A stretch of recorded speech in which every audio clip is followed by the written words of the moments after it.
Hello, children. Let's focus on the outbreak of the revolution.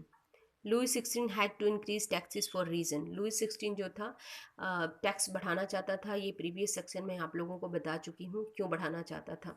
In France of the old regime the monarch did not have the power to impose taxes according to his will alone. पुराने शासन प्रणाली के हिसाब से राजा के पास ये power नहीं था कि वो खुद अपने आप अकेले ही टैक्स को बढ़ा दे। So call a meeting of a state general, उसे स्टेट जनरल की मीटिंग बुलानी पड़ती थी टैक्स को बढ़ाने के लिए। Note down a question. what was state general? State general was a political body with the three states and their representative. State general एक political body थी जिसमें तीनों स्टेट के लोग अपने अपने रिप्रेजेंटेटिव भेजते थे। और however the monarch alone could decided when to call a meeting. ये बात अलग है कि राजा ये मीटिंग कब बुलानी है खुद डिसाइड कर लेता था। The last time it was done was in 1614। Last time ये मीटिंग बुलाई गई थी 1614 में, और अब मीटिंग बुलाई जा रही है 1789 में, यानी ठीक 175 ईयर बाद। ऑन 5 में 1789 को ये स्टेट जनरल की मीटिंग बुलाई गई। Write down a question. Describe the event of 5 में 1789 इन फ्रांस। क्या हुआ था 5 मई को 1789 को? तो आंसर मैं दे रही हूँ आप लोग को। 5 में सभी लोग इकट्ठा हुए कहाँ पर? A hall in a Versailles, Versailles के हॉल में। The first and second estate sent 300 representative each. First और सेकंड स्टेट से 300 रिप्रेजेंटेटिव आए। While the 600 member of the third estate, 600 लोग जो थे वो थर्ड स्टेट से आए। First and second estate who were seated in row facing each other, एक दूसरे के सामने फेस करके बैठे हुए हैं। एंड थर्ड स्टेट के लोग had to stand at back, उनके पीछे खड़े हैं। The third state was represented by its more prosperous and educated member. Third estate से सिर्फ पढ़े लिखे और prosperous member ही गए थे।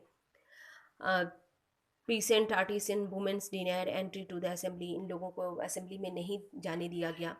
जब ये लोग असेंबली में नहीं जा सके तो ये लोग क्या किए, अपना डिमांड इन्होंने 40,000 लेटरों पर लिखा और उन 600 लोगों को पकड़ा दिया। वो बात अलग है कि इन चिट्ठियों को किसी ने पढ़ा नहीं। आप आगे। Voting in the estate general, और वोटिंग कैसे होगी? Past had been conducted according to the principle that each state had one vote. पहले जो स्टेट जनरल में वोटिंग होता था वो हर स्टेट से, each state had one vote, यानी फर्स्ट स्टेट से एक, सेकंड से एक, थर्ड से एक होता था। This time too Louis 16 was determined to continue the same practice. Louis 16 चाहता था इस बार भी 1789 में भी सेम प्रैक्टिस अपनाया जाए, यानी कि each state had one vote. But the member of third estate demanded the voting now be conducted by the assembly as a whole. लेकिन थर्ड स्टेट के जो लोग थे वो इस बार डिमांड कर रहे थे कि पूरी असेंबली वोट करेगी, यानी कि each member would have one vote, यानी each state had one vote नहीं, each member would have one vote, यानी कि पूरे के पूरे थर्ड स्टेट के 600 लोग वोट करेंगे। और इस तरह का रेवोल्यूशनरी और डेमोक्रेटिक जो आइडिया था वो किसने इन लोगों को दिया था? Put forwarded by the philosopher like Rousseau in his book the social contract में उन्होंने दिया, और वो लोग उन्हीं के इस विचार से इंस्पायर थे। और when the king rejected this proposal, राजा ने इस प्रपोजल को रिजेक्ट कर दिया। The member of the third state walkout, third state के जो मेंबर थे वो वॉकआउट कर गए। और फिर इसके बाद वो लोग असेंबल हुए कहाँ पर? 20 जून को इंडोर टेनिस कोर्ट में, in the ground of Versailles, वहीं पर वो लोग असेंबल हुए। And they declare themselves a national assembly. तो 5 मई को क्या हुआ था, ये क्वेश्चन है आप लोगों का, आप लोग इसे नोट डाउन कर लेंगे। और नेक्स्ट अब यहाँ से स्टार्ट हो रहा है। 20 जून को थर्ड स्टेट के लोग असेंबल हुए इंडोर टेनिस कोर्ट में, और उन लोगों ने declare themselves a national assembly, national assembly declare कर दी।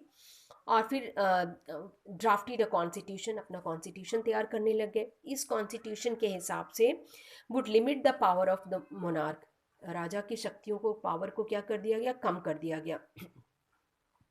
दे वर लेड बाय द, ये सभी चीज़ें को कौन लेड कर रहा था? मेराबियो एंड एबेसियस।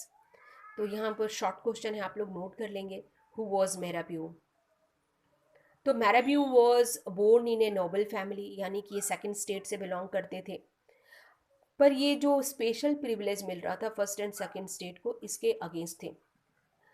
तो he brought out a general, और इन्होंने एक बहुत ही पावरफुल स्पीच दिया यहाँ पर जब असेंबल हो रहे हैं यहाँ पर। फिर नेक्स्ट है Abbe Sieyes. Who was Abbe Sieyes? Abbe Sieyes was originally a priest, एक प्रिस्ट थे यानी फर्स्ट स्टेट से बिलोंग करते थे। Wrote an influential pamphlet called what is the third state. वो एक पैम्पलेट लिखे थे, उस पर लिखा था what is the third state. Third state है क्या? बहुत ही इंपॉर्टेंट है भाई। पीसेंट्स हैं, आर्टिसियंस हैं, ये लोग ही तो प्रोडक्शन करेंगे, मैन्युफैक्चरिंग करेंगे, तो इसलिए थर्ड स्टेट की वैल्यू बहुत है। नेक्स्ट अब स्टार्ट हो रहा है। नेक्स्ट क्वेश्चन आप लोग नोट कर लीजिए। Why was the national assembly formed by the people of the third state? Explain. Third state के लोगों ने नेशनल असेंबली क्यों फॉर्म की? तो फर्स्ट पॉइंट है इसका, मैं ये सब्सिस्टेंस क्राइसिस में भी ये पॉइंट दे चुकी हूँ। तो पहला तो होगा कि when the king rejected the proposal of third state, तो उसकी वजह से उन्होंने अपनी नेशनल असेंबली फॉर्म की। फर्स्ट पॉइंट यही होगा। सेकंड पॉइंट होगा बैड हार्वेस्ट की वजह से प्राइस ऑफ द ब्रेड रोज, ये मैं सब्सिस्टेंस क्राइसिस में पढ़ा चुकी हूँ कि ड्रॉथ एंड हेल्थ का वजह से, जो विंटर की वजह से जो बैड हार्वेस्ट हुआ, फसल ख़राब हो गई, तो प्राइस ऑफ ब्रेड रोज बढ़ गया था उसका दाम। इसके बाद नेक्स्ट पॉइंट था bakers exploit the situation, hoarded supply, supply बंद कर देते थे वो लोग। औरतें जो थी after spending hour in a long queue at the bakery, बहुत लंबे समय तक लंबी लाइनों में औरतें खड़ी रहती थी, और उन्हें जब ब्रेड नहीं मिलता था तो वो एंग्री होकर के वो लोग शॉप के ऊपर अटैक भी कर देती थी। ये सारी कंडीशन का वजह से जो था थर्ड स्टेट ने नेशनल असेंबली फॉर्म किया। और at the same time the king order troop to move into the Paris on 14 July, और इसी समय राजा जो है अपनी ट्रुप को मूव करने के लिए पेरिस में कहता है 14 जुलाई को।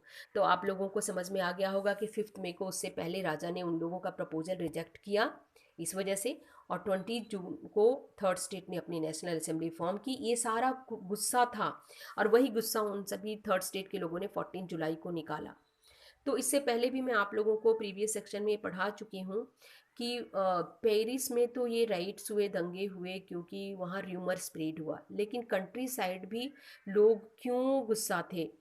तो दे रहा है rumour spread from village to village, और फिर उन लोगों ने destroy the ripe crop, caught in a frenzy of fear, और डिस्ट्रिक्ट सीज, ये सारी हुए।